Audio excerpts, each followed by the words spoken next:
So I'm going to talk about 3 different ways we can deepen our spiritual life. And I've written some letters on the board. And DD, MM, DD. And so the first thing we're going to talk about is DD. And this is daily dedication.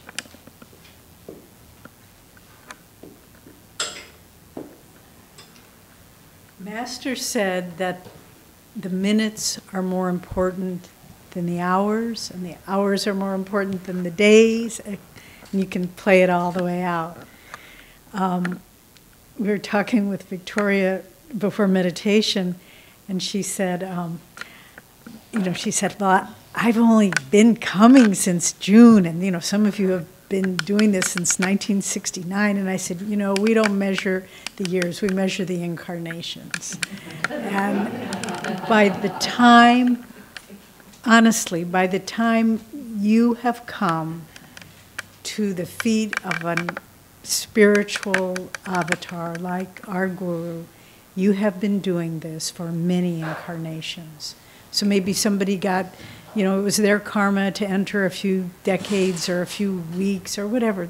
Really, that's not the kind of time that the soul travels in. The soul travels in eternity. And each lifetime, each lifetime, whether we consciously are doing it or not, we are making some incremental progress towards finding our way back to the divine source, back to our home in God. That's why we ask the singers to sing "Home is a Green Hill." Home is the end of the fray. Home is a heart that is whole. Home is it's just such a beautiful song. I love it every time I hear it. But if the minutes, what did Master mean? The minutes are more important than the hours. We can only find God in the eternal now, in this moment. So to deepen our spiritual life, Jyotish was giving a lot of techniques for God remembrance. But if every day we can structure our life in such a way that there are little kind of points of return, pauses where we come back to God, I want us to do a little visualization. So let's sit up. And this is the life, the ideal life of a disciple of Master. But I want you to see yourself in this role. So we're lying in bed, and we start, it's the morning, maybe the alarm clock has gone off, maybe we've woken up naturally. But the conscious mind begins to reassert itself. We're coming out of the subconscious dream state. And our first thought, good morning, Master. Here we are again. It's another day. I am filled with joy and enthusiasm for the opportunities of this day. And we get up from bed. Maybe we have something a hot beverage, something to drink or whatever. Then we energize. If we have Kriya, maybe we do some yoga postures, do Mahamudra. Then we go and meditate. And we try, as Jyotish was saying, consciously to make this meditation better than the last. We remember points of depth of entry that we've had in earlier meditations. And we say, oh yes, that worked very well when I practiced it that way. And we try to go deeper in our meditation and shut the world out. And then our period of meditation is over. We offer the day to Master, and we said, all right, we've connected now. Let's go forth in crowded ways and do whatever we need to do. But we build a bridge from our meditation to our daily activity by some meditation in action. Try to have a little ritual. Maybe it's watering your plants or making your bed or getting your papers together that you need for the day, whatever it may be. But do a calm, centered activity. Don't just run up and hit your emails and whatever it is, but build a bridge of calm inner remembrance. Then we go through the day. We have our meal. We do our prayer. We offer the food that we eat to God. And then maybe before we leave our house, you ask God to surround you in His light of God remembrance so that whatever happens, we will come back to that center within. And then we go, whatever activities we have, if you work in an office, before you enter that office, enter your fill your workspace, fill all your colleagues with light and peace and harmony, that you can be productive. And then, as Master said, every day try to have creative thoughts. So whatever your job is, each day try to have a thought that's new and creative and moves forward whatever it is you're doing. It's not that hard. One thought each day, and if you can have more, all the better. So we're busy with our activity. Then comes the noon hour. If you can, take 5. This is the ideal devotee's life. We're not talking about comparing who we are. The ideal devotee. We take a half hour out. We meditate. We do some kriyas. We get recentered again. And then we go and have our lunch. We pray before our lunch. And then the afternoon is a different kind of energy. Mornings and afternoons are different. But we go back with calm, focused energy, completing the projects we started, so that at the end of the day, getting your desk cleared off, trying to have the thought, if I never return, if this is the last work day of my life, let it be brought to completion. And you just close that activity. Come home now. The energy's starting to be more interiorized as the evening comes. It's if you can, meditating as you come home. If you have a commute, don't just put on the news, but listen to an uplifting talk, listen to some chanting or inspiring music. Then come home, have your meditation then, get centered again, leave the day behind you. It's nice to perhaps take a shower, put on clean clothes, go into your meditation room and said, we had a wonderful day of service today, Master. Have your evening meal, have quiet time with friends and family, or if you're alone, just read an uplifting book, or perhaps relax with an uplifting video. And then, again, if you haven't meditated before dinner, or maybe you want to meditate twice, then you have your evening meditation, get back into bed, review the day with Master. Say, I did well on that one, but I was out of tune with you when I spoke in that way to that person. I should have held my tongue. I should have been more disciplined. But with the thought, not guilt, not self-blame, but this day is done. I have done my best. My successes and my failures, I put all at your feet, Master, and now I'm going to go to sleep and fill my dreams with your presence. And that is a day in the life of an ideal devotee. And we can all do this. Okay, open your eyes. I need to see your light again. And you may think it doesn't work for me, but look at the parts where it does work. There will be an interface somehow. So daily dedication. Every day, if we can do this, then every day we will be taking a step forward on the spiritual path. And don't get discouraged. Don't say, I just, these last 3 days I haven't even meditated and I've been so rushed. Today is a new day. You start again, reset. And we practice the teachings.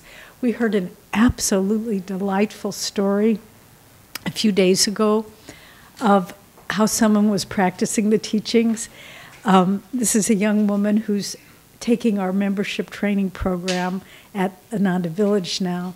And she's early 20s, but she said ever since she was a little girl, she wanted a guru from the time she saw the movie The Karate Kid. And she just said, I want somebody to teach me. But then she started to be a teenager in high school, and she said, I'm too old now. I can't be just a little kid. And she got real discouraged, but she kept wanting to find a guru.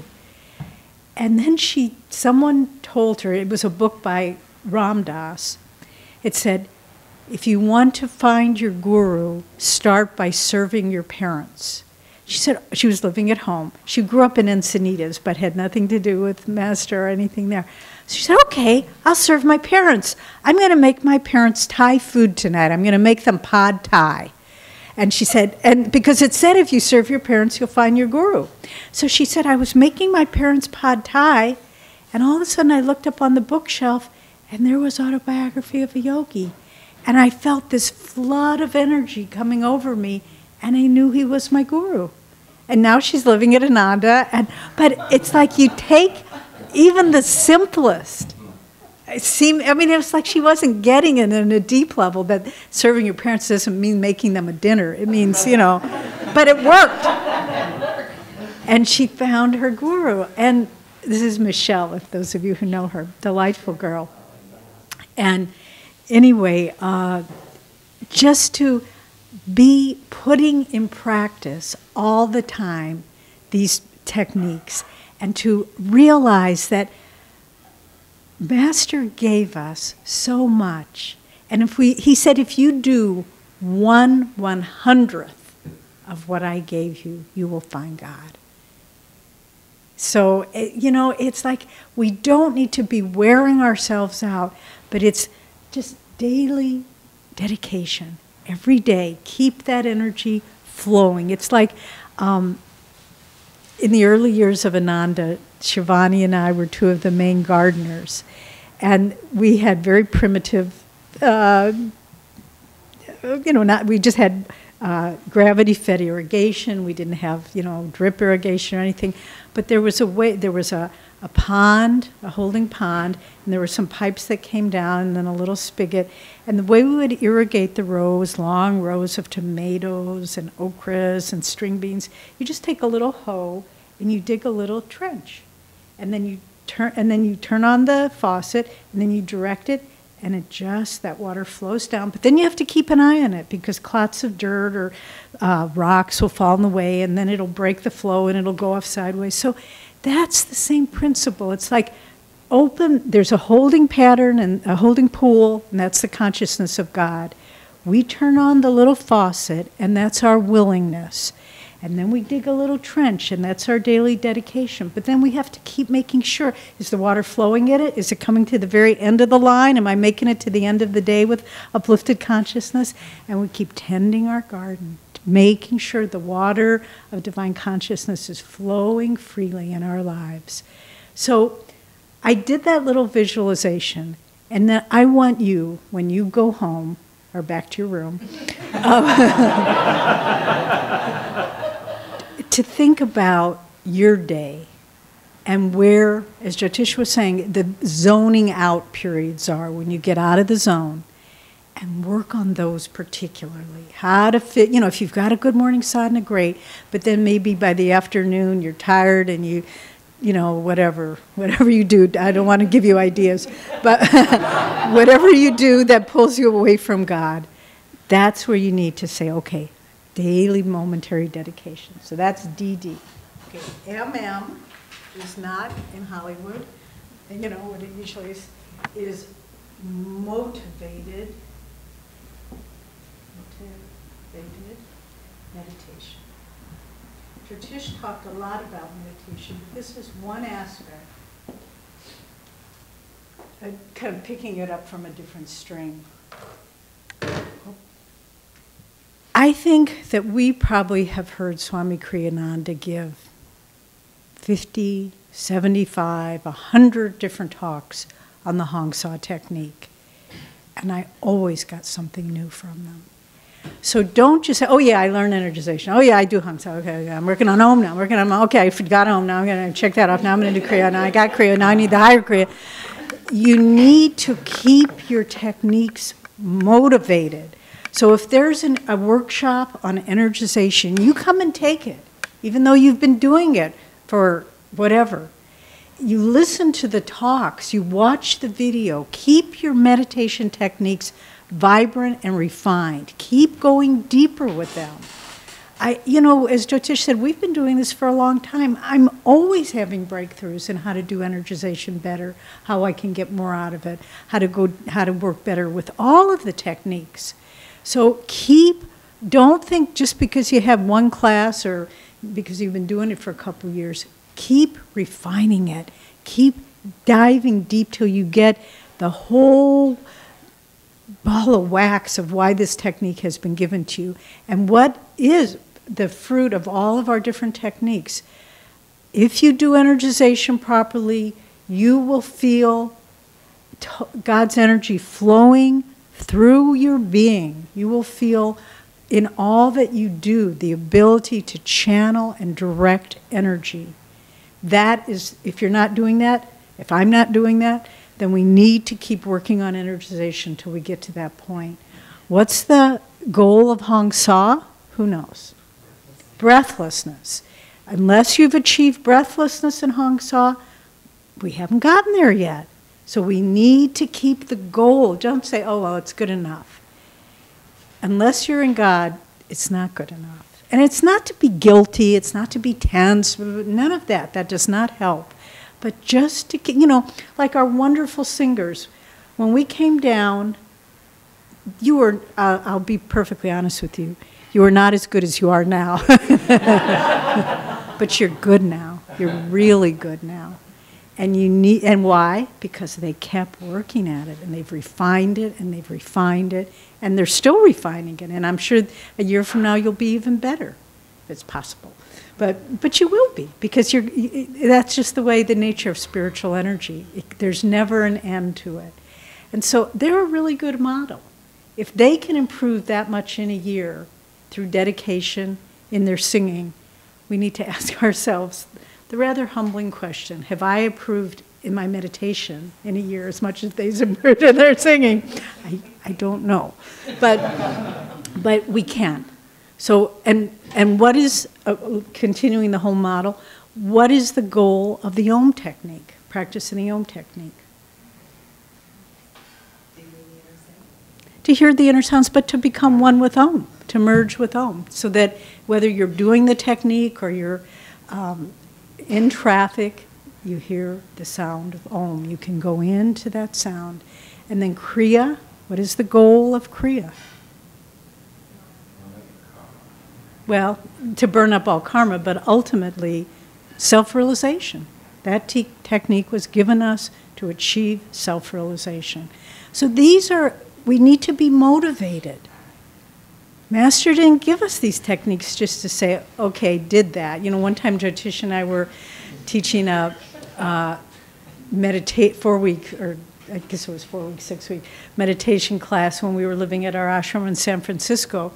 And Jyotish was inside the room. It was at this very nice Unitarian church in San Francisco on Geary Street, for those of you who know that church. He probably sung there. But so I was sitting outside in the hallway registering people, and Jyotish was greeting people inside. And these two kind of very nicely dressed ladies came up, and they said, "Oh, what's this class?" And I said, "Well, this is meditation." And they said, "Oh, meditation, we already did that." And I just smiled. Because I thought, I don't think so. But anyway, so to be motivated in our meditation till we achieve the goal and find what's holding you back. One of the principles in Swami's Success and Harmony lessons is, if you're having financial difficulties, ask yourself the question, why are you afraid of success? And we all have to ask ourselves that question. And it's the hardest question to ask and answer honestly. Why am I afraid of spiritual success? What am I afraid of? What am I afraid of losing? Why am I afraid of spiritual success? And look at that within yourself. Does it mean that I'll not have friends? Does it mean that I'll cut myself off from the world? Does it mean I'll become somebody that I don't recognize, a different person? Does it mean I have to give up my personality? I mean, we all have fears about finding God. That's why we haven't found him yet. And we have to look at what is holding me back and then begin moving through that. You know, I had a very odd dream many years ago. And it took me quite a long time to unravel what the meaning of it was. But I dreamt that we were doing a performance of one of Swami's plays. It happened to be The Jewel and the Lotus. And I was one of the actors. And there was a woman in the audience who was heckling me relentlessly. I mean, I just couldn't get a line out, and she was just heckling me and heckling me. And finally, heckling means interrupting, like, like, oh, you didn't say that line right, and Get off the stage. Yeah, get off the stage. Okay, so, and then I just didn't know what to do, and then finally I said, okay, that's enough, and I came off the stage. And bear with me the whole dream, it gets a little strange. And I just hauled off and I punched her. And she fell down and she was dead. Oh my God. And just then, Swami walked by. And I said, Swami, what? And he just looked at me and he kind of smiled and he kept walking. And then I said, oh my God, I'm going to have to go to prison for the rest of my life. And then Jyotish came up, and I knew we were married in the dream, and I felt so bad, and I said, Jyotish, I'm going to have to go to prison for the rest of my life. And you can just do whatever you want with the rest of your life. He said, oh, it's okay, don't worry about it. And then everyone was so reassuring. But then I thought about going to prison, and then I thought, oh, I'll plant a garden. I can have flowers. And I woke up feeling totally blissful. And I thought, what in the world was that about? And then it took me a long time, but I kind of pieced it together. And this is all, what are we afraid of? Finding God. That's what you wonder how I got here.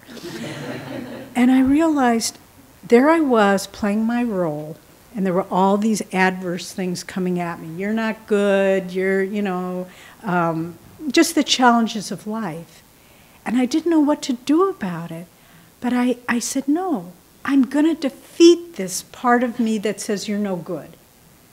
And the part of me that doesn't believe in myself. And I just gave it a punch, and it was gone. And Swami, I could feel he was kind of approving of that. And then I thought about, well, that means if I kill that and I can go, then I thought about Jyotish represented the divine friend. And I just said, well, will I lose you now? And he said, no. And then I thought about prison, and at first it was like this gray nothing, which is when you think about giving up your personality. And then I thought, no, I'll plant a garden. And then it was like the garden of divine consciousness.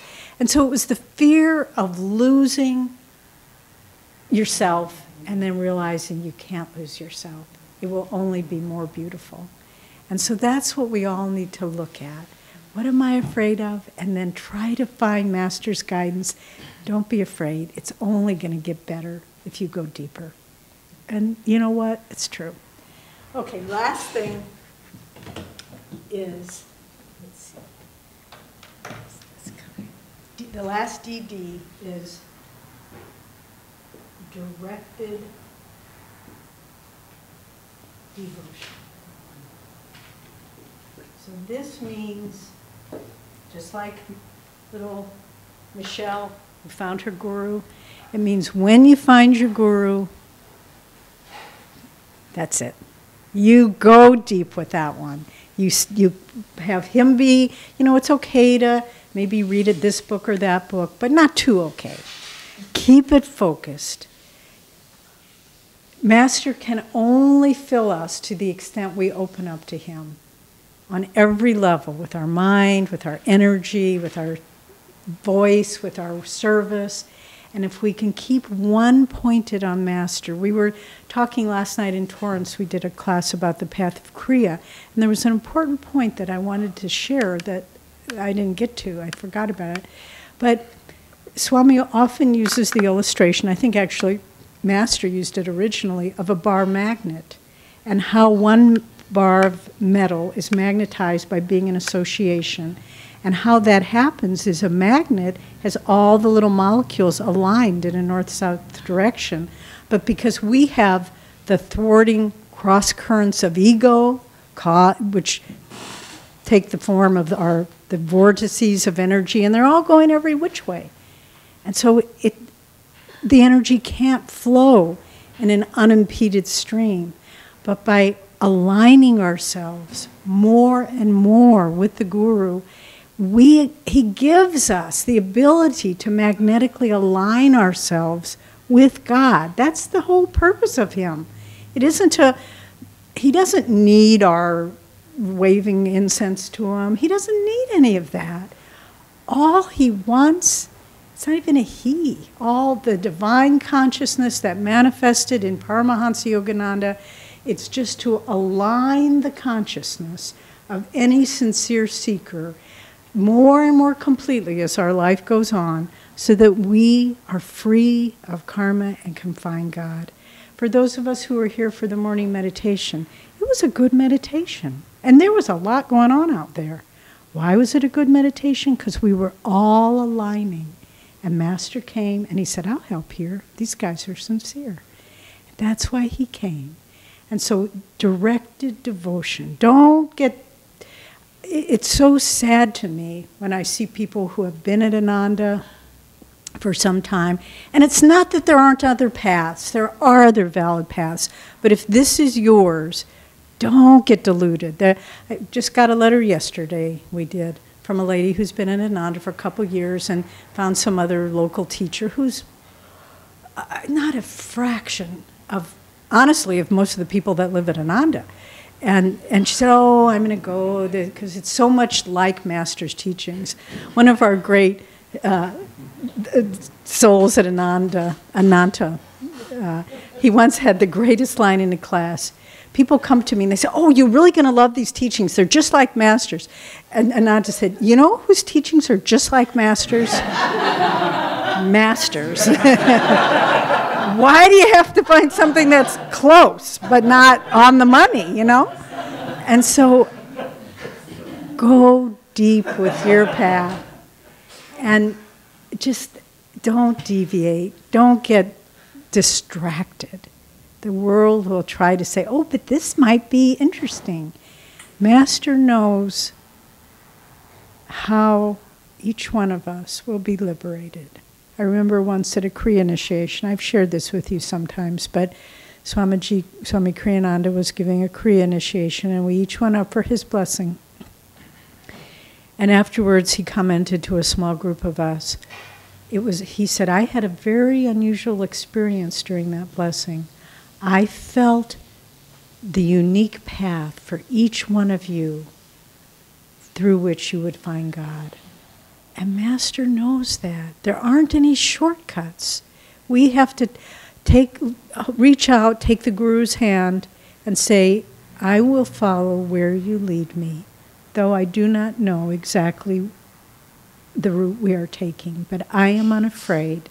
I will follow that route, and I trust that you will bring me to my home in God. So those are all ways. Daily dedication, motivated meditation, and directed devotion. And if we can do that, not only will we deepen our spiritual life, but we will find God.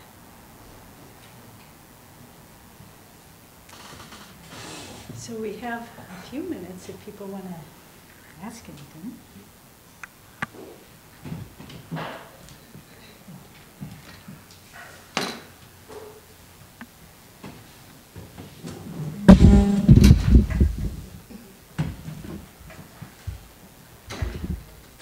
Or share.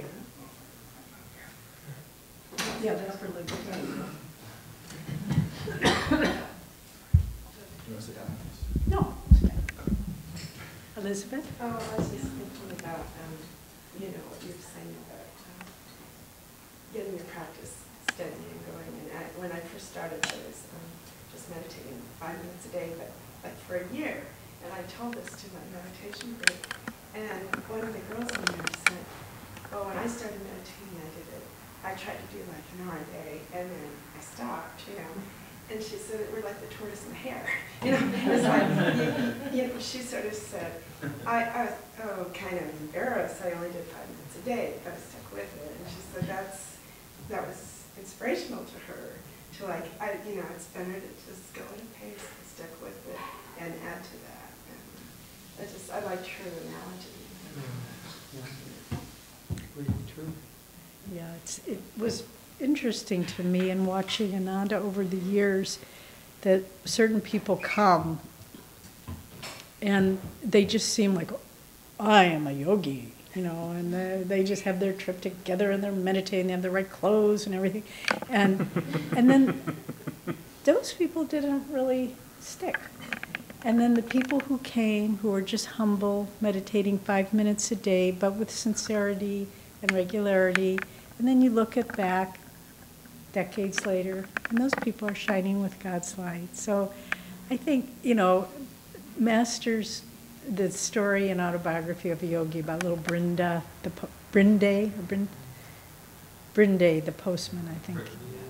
The little postman, and he kept asking, this other kind of proud devotee kept asking Lahiri Mahashaya to give him the higher Kriya techniques, and Lahiri was reticent.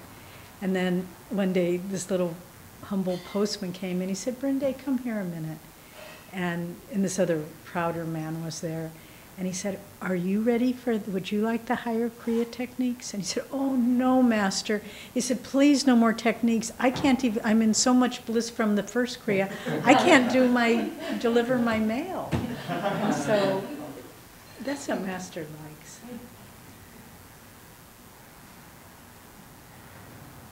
You mentioned the goals of the different techniques. What's the goal of spinal also?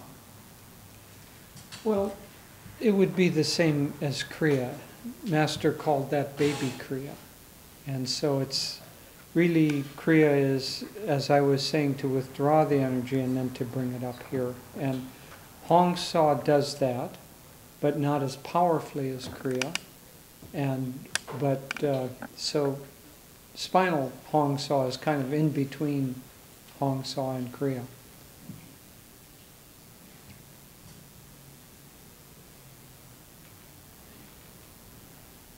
Seems like the next question is what? Oh. When you started, Jyotish, you reminded us that Master's path is a combination of meditation and service. And I read both in the Master's commentary of the Gita and also some writings some letters that Lahiri wrote to his disciples. And it's interesting how they talk about incredibly high numbers of Kriya and how many hours that would take for somebody to do all that. Like 21 hours. I can never remember. Right. And I don't know, I find interesting how that would be totally impossible for people who live in a community because of everything that's going on. And there's not just meditation, there's serving and helping people know about these teachings. And so I don't know, if you can maybe elaborate a little bit on that. Yeah, the Master came to the West with a certain mission, and that mission had kind of a societal aspect to it. And so his mission in part was to do two things. It was to reestablish the inner communion and the techniques that support that as the religion for Dwapara Yuga. And it was to allow a change of the mindset of how we should live attitudinally and, in communities and so on. So he had a societal mission to accomplish in the West. And Swami obviously came as one, I would say, his chief disciple in carrying out that mission. He may have had other disciples that were kind of finishing up, like Rajasi was finishing up, but he didn't have a big outward work to do. When he took over SRF, he hardly even lasted. I mean, 6 months later, he I think, developed brain cancer. So he didn't have that outward mission. But Swami did, and those of us who are connected with Swami are here almost like Master's army to accomplish the conquering of the mindscape for Dwapara Yuga. I'm sure that we have lived lives before of longer, deeper meditation and more seclusive. I had a very interesting, I don't know, more than an insight, it was like an answer. I was reading the Gospel of Ramakrishna, and when he had the young monks come, he had them, they'd get up at 3 o'clock in the morning and they'd meditate for 8 hours, and then they'd have breakfast, and then they'd go back and they'd do a little service, and then they'd meditate more. Anyway, more what you're talking about. Long hours, intense, probably many numbers of repetitions of, I don't know, mantras or pranayamas or whatever.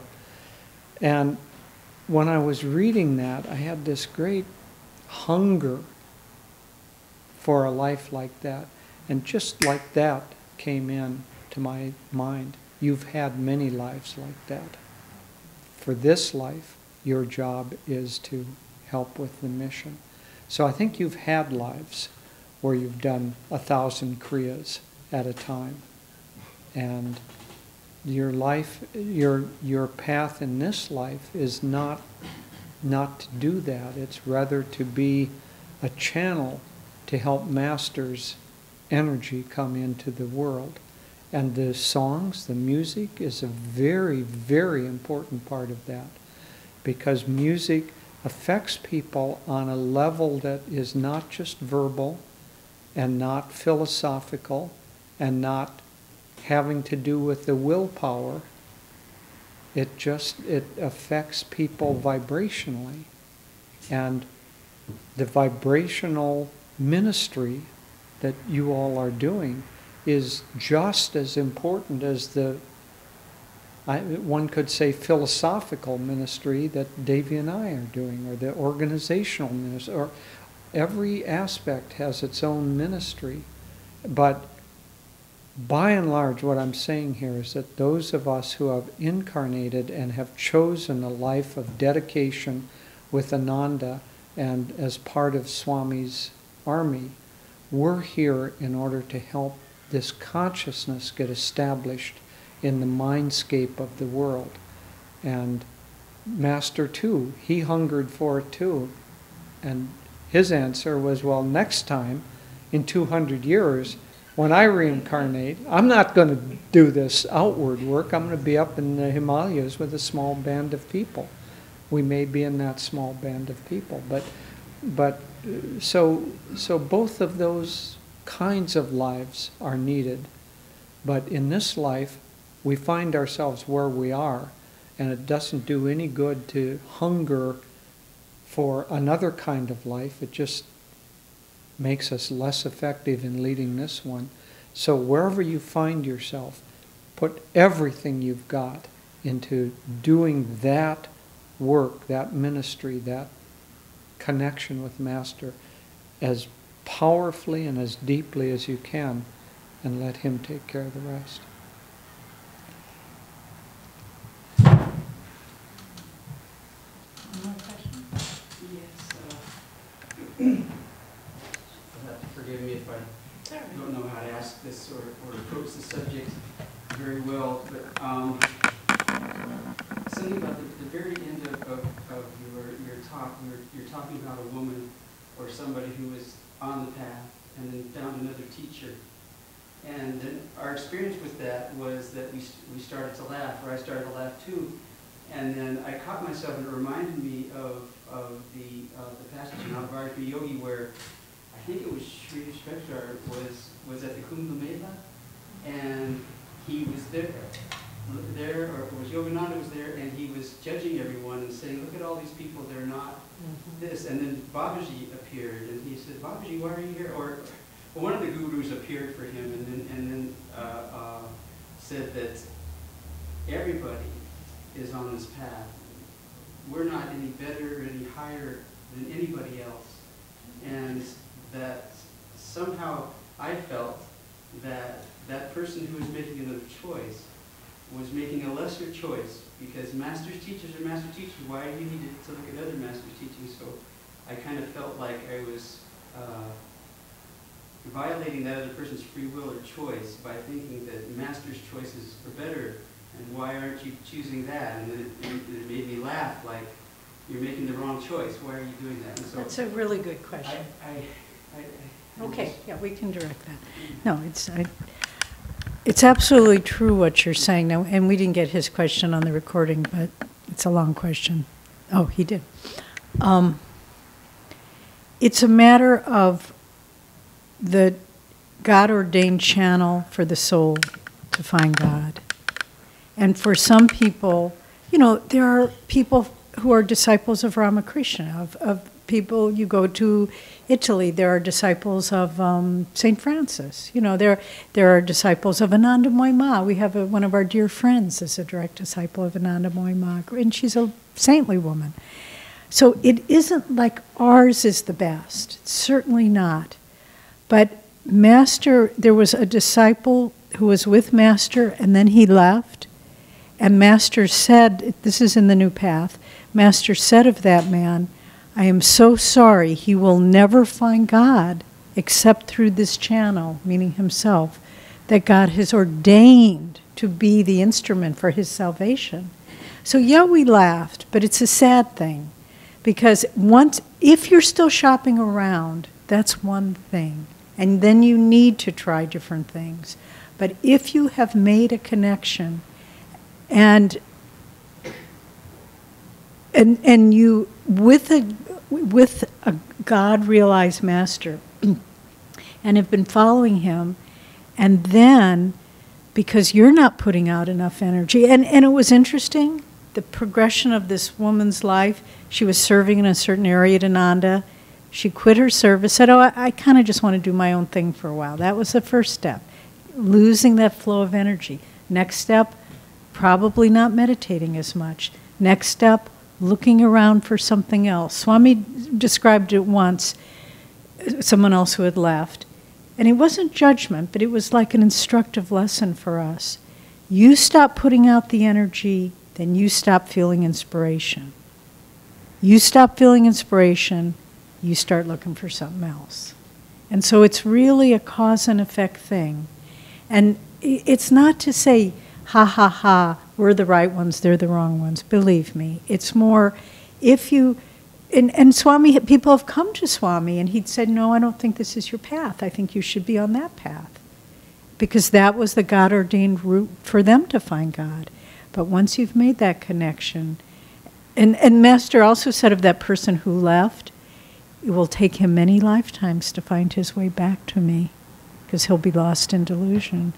And there was a man some years ago who left Ananda, and Swami told us, I cried all night, because I knew the suffering that his incarnation would have. So it's not a matter of laughter, it's a matter of deep soberness. And if a Guru Bhai of yours starts having questions, do everything you can to help them stay with their God-appointed Guru. But if they, this friend of ours who's a disciple of Anandamoy Ma, she is so utterly dedicated to Ma. Her whole house is a shrine to Anandamoy Ma. And you go in there and you feel such upliftment because she's walking where God wants her to walk. But if you're just kind of drifting, and also I put it lightly, but this other teacher, he doesn't really have any realization. He's a nice man. And so what is she going to get from him, So I hope that doesn't sound judgmental, because it's not, it's more observing that we have to be very mindful and cling to the Guru's feet with everything we've got, because the world is tricky and it will try to pull us away. A cautionary tale. Yeah, that's exactly right. Okay, shall we lunch is probably ready, but why don't we meditate for 5 minutes and try to kind of integrate